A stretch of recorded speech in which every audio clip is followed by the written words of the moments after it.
Hey everyone, Gil here at Graymanprepping. On today's episode of Your Prep for Today, I want to talk to you about your garden.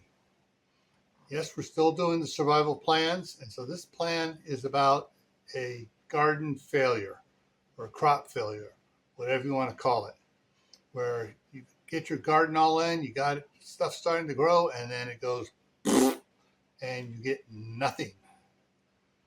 What are you going to do?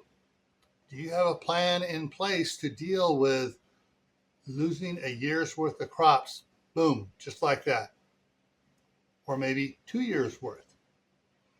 That's something you need to think about when you're growing your own food. And if you're not growing your own food, you got to think about it on the commercial level as well. Because if local gardeners are losing their crops, the commercial farmers are probably going to lose their crops too, which means there's no food coming to the store. So do you have a survival plan in place for that? Think about it, talk it over with your family, figure out what you need to do to survive if all the gardens fail for 1 or 2 years.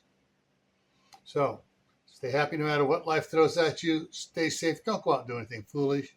Keep adding to your preps. Water, food, medicine, clothing. Learn a new skill every month and work on growing a garden so you can have one that won't fail.